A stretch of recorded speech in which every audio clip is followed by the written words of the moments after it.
Değerli izleyicilerim ve takipçilerim, Antalya'dan herkese selamlar, sevgiler. Kış hazırlıklarının yavaş yavaş başladığı mutfağımda bugün sizlere pazardan alışveriş yaptığım görüntüyle başlamak istedim. Kilogram fiyatı 35 liradan 3 kilogram şeftali alarak mutfağımda devam ediyorum. Ne kadar abi burası?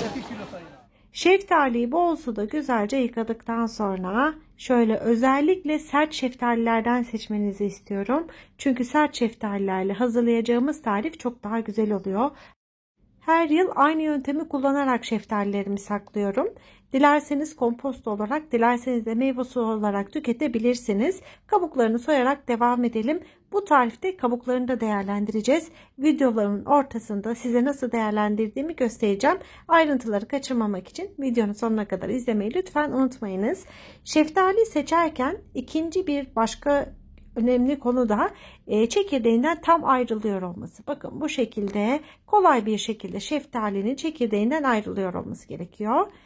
Tamamını soyduktan sonra küp küp olacak şekilde genişçe bir kabın içerisine doğrayalım.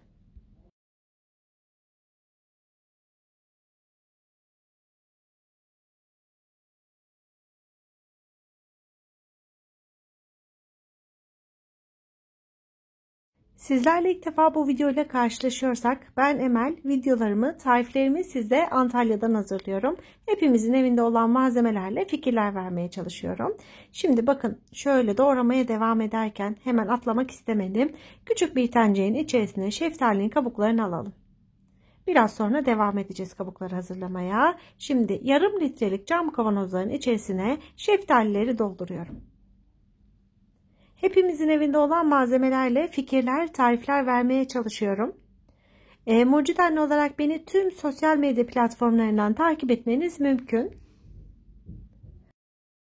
Bugünlerde yavaş yavaş kış hazırlıklarını yapmaya başladım. Şeftali kompostosu ilk hazırladığım tariflerimden birisi. Antalya o kadar sıcak ki bizler daha çok Ağustos sonu, Eylül başı gibi turşularımızı hazırlamaya başlıyoruz. Yakında turşu tariflerinde gelecek. Lütfen takipte kalın.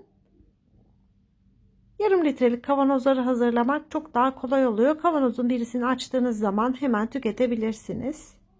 Hava almadığı sürece de 2 yıl, 3 yıl asla erime söz konusu olmuyor. Gönülden tavsiye ettiğim tariflerimden birisi. 3 kilogramdan toplam 6 tane şişe elde ettim. Karanfil kullanacağım. Karanfilin kokusunu, lezzetini sevmiyorsanız kullanmak zorunda değilsiniz. Ben 3 kavanozun içerisinde karanfili kullandım. Şöyle klasik Türk kahve fincanı ölçüsüyle toz şeker ekliyorum. Eğer şekerli kullanmak istemiyorsanız şekersiz de hazırlayabilirsiniz bu tarifi. Ben biraz tatlı olmasını istediğim için şöyle birer fincan doldurdum. Kabakları 5 dakika şöyle bir kaynatacağım. Tamamen steril bir şekilde hazırlamak istiyorum. Kaynatmış olduğum sıcak suyu bir parmak boşluk kalacak şekilde cam kavanozların içerisine dolduruyorum.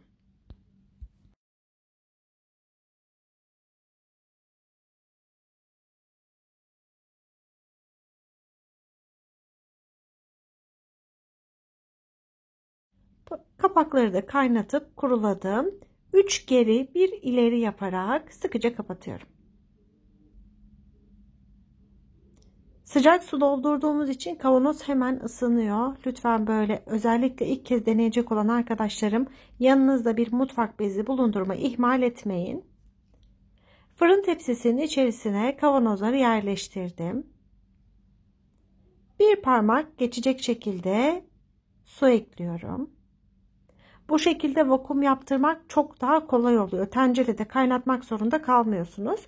250 derece fırında 15 dakika fırınlamanız yeterli olacaktır. Şöyle suyu doldurduktan sonra hemen fırına gönderiyorum. Fırında kaynamaya başladığında kapaklar önce yukarıya doğru bombeyleşecek. Daha sonra içerisine çökecek. Biraz sonra püf noktasını da anlatacağım. Şimdi kavanozlar kaynarken biz de kabukları hazırlamaya devam edelim. Şeftali kabuklarının üzerine 1 çay bardağı şeker ve 1 çay bardağı da su ekliyorum.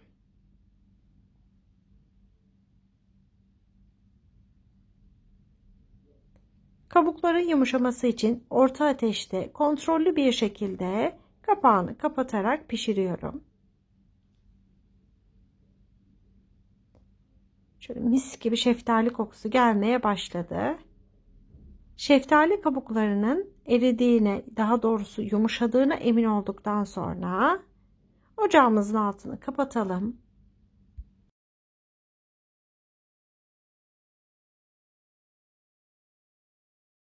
El blender yardımıyla püre haline getirelim. Püre haline getirdiğiniz zaman hemen kullanmaya başlayabilirsiniz.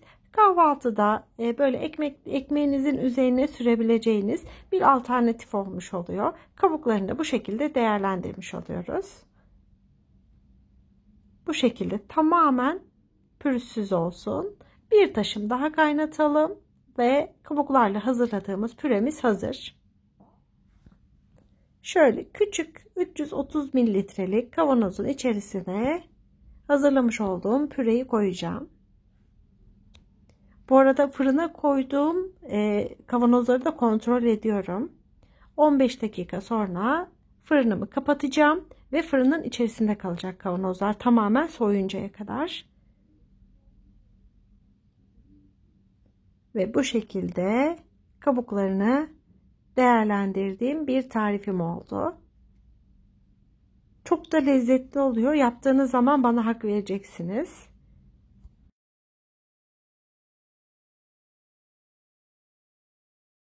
Kıvamı da bu şekilde.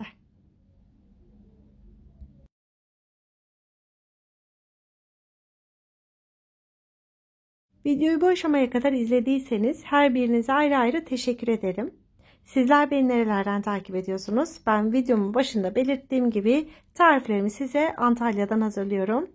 Bakın kavanozun kapakları yukarıya doğru çıkmış. Şimdi fırınımı kapatıyorum. Tamamen soğuyuncaya kadar fırının içerisinde bekletiyorum. Bu da püf noktalarından birisi. Tamamen soğuduktan sonra güzel bir şekilde kapakların vakumlandığını göreceksiniz.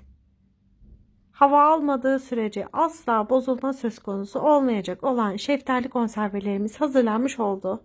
Denerseniz her birinizin şimdiden eline sağlık, afiyet olsun. Soru, görüş ve önerilerinizi benimle paylaşmayı unutmayın. Yeni tariflerde görüşmek üzere. Allah'a emanet olun. Hoşça kalın.